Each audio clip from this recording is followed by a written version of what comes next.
Sir, मुल्क की सियासत की अगर बात करें तो नवाज शरीफ की वापसी की तैयारियां जो हैं ज़ोरों शोर से जारी हैं। आज नवाज शरीफ बरतानिया से सऊदी अरेबिया रवानगी का इम्कान जाहिर हो रहा है और पाकिस्तान आने से पहले उनकी सऊदिया, कतर, यूएई और चीन के दौरे का इम्कान भी है। इसकी क्या वजह है? डायरेक्ट क्यों नहीं आ रहे वो जी चौथी मरतबा वजीर आज़म बनने जा रहे हैं, तो जाहिर है वो अपने दोस्तों के साथ अपने पब्लिक रिलेशनिंग उसको कहते हैं, ताल्लुकात की तजदीद कर रहे हैं। तमाम बड़े ममालिक जा रहे हैं बिल्कुल एक वजीर आज़म की हैसियत से, और आपको मालूम है पहले से ग्राउंड सेट कर रहे हैं जी, उनके ताल्लुकात की तजदीद हो रही है। और ये शाही घराना है, आपको तो माइंड सेट यही होता है कि वो हमेशा खुद को बादशाह के तौर पे कंडक्ट करते हैं, जो शाही घराने होते हैं। तो नवाज शरीफ साहब चाहे हो या मरियम नवाज हो, उनका यही ख्याल है कि पाकिस्तान उनकी तकदीर में लिख दिया गया है। उनकी हुक्मरानी के नीचे पाकिस्तानियों ने, हम आप सब ने रहना है। तो बस उसकी वो तैयारी कर रहे हैं। अल्लाह खैर करे, वो आ जाए तो फिर देखेंगे कि किस हद तक वो यहाँ मसीहा साबित होते हैं पाकिस्तान के लिए। वैसे तो पिछले 50-45 वर्षों में यही दो बड़े घराने हैं हमारे हुक्मरान रहे हैं फौज के साथ साथ, और पाकिस्तान का जो हशर हुआ है वो सबके सामने।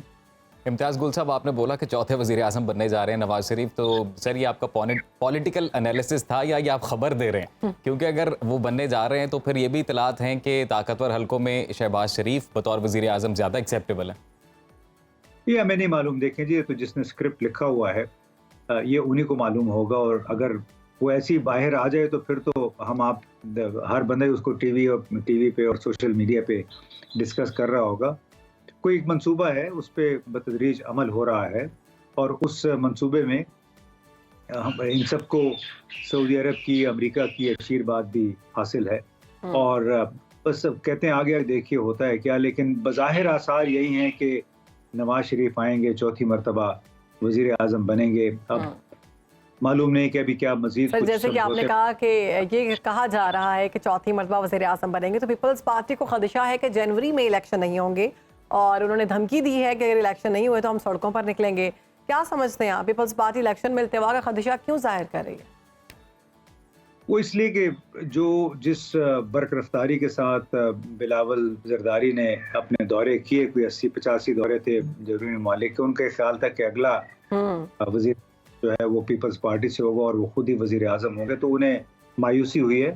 बाकी एक ऑप्शन ये भी है, कुछ लोगों ने इस खदशे का इजहार किया है कि नवाज शरीफ आएंगे, उनको गिरफ्तार किया जाएगा, और ये कि इलेक्शन जनवरी में नहीं होंगे। क्योंकि जिस अंदाज में देखें निगरान काबीना बढ़ाई जा रही है, निगरान काबीना 3 महीने का मैंडेट होता है, दुनिया भर में ऐसे ही है। यहाँ कहीं भी निगरान हुकूमत होती है 2-3 महीने, लेकिन यहाँ तो बड़े कई साल मंसूबों पे अमल किया जा रहा है। ऐसे लगता है ऐसे ऐसे कामों का ऐलान कर रहे हैं जो कि निगरान हुकूमत का मैंडेट ही नहीं है। निगरान का मैंडेट सिर्फ कारोबार ममलिकत को रोजाना की बुनियाद पे चलाना होता है, ताकि कहीं पे कोई खलल ना पड़े। नए मंसूबे बनाना निगरान हुकूमत का काम नहीं होता। लेकिन यहाँ तो माशाल्लाह हमारा कहते हैं ना आदम ही निराला है, बहुत सारे अजीब काम हो रहे हैं। लिहाजा कुछ नहीं पता, कुछ नहीं कहा जा सकता कि जिन लोगों ने स्क्रिप्ट लिखा है, स्क्रिप्ट के अगले सफ़ों पे क्या लिखा हुआ है ये किसी को नहीं मालूम।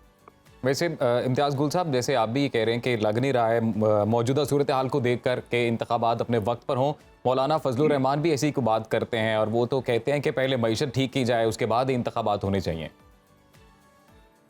जी, वो मौलाना साहब की अपनी मईशत चूंकि आजकल ख़राब है तो इसलिए वो चाह रहे हैं कि उनकी मईशत भी बेहतर हो, और वो उसी सूरत में हो सकती है जब वो एक खास राग अलापना शुरू कर दें। सर, लेकिन इस पर तो नून लीग की जानिब से बारहा ये कहा जा रहा है कि नवाज शरीफ आ रहे हैं, खुशहाली लेकर आ रहे हैं, मुल्क के जो सारे हालात हैं वो बेहतर हो जाएंगे। उन्हें कहने दें जी, उस पर हम क्या तबसरा करें, तो अपना वक्त ज़ाया करने वाली बात है। वो तो ज़ाहिर है सियासत में मौजूद हर बंदा खुद को रेलेवेंट रखने के लिए जादू की छड़ी लेकर आएंगे वो। नहीं, शायद हो सकता है अपने फ्लैट्स जायदादें बेच के यहाँ पाकिस्तान को डोनेट करना चाहते हैं वो, जो जितनी भी बाहर जायदाद। बहुत शुक्रिया आपका इम्तियाज़ गुल साहब, आपने सुनो पाकिस्तान को वक्त दिया। आप कहीं भी हो, वक्त कोई भी हो, बाखबर रहिए दुनिया के हालात व वाक़यात से। अभी सब्सक्राइब कीजिए सुनो न्यूज़ के YouTube चैनल को और क्लिक करें बेल आइकन को, ताकि आप हमेशा बाखबर रह सकें।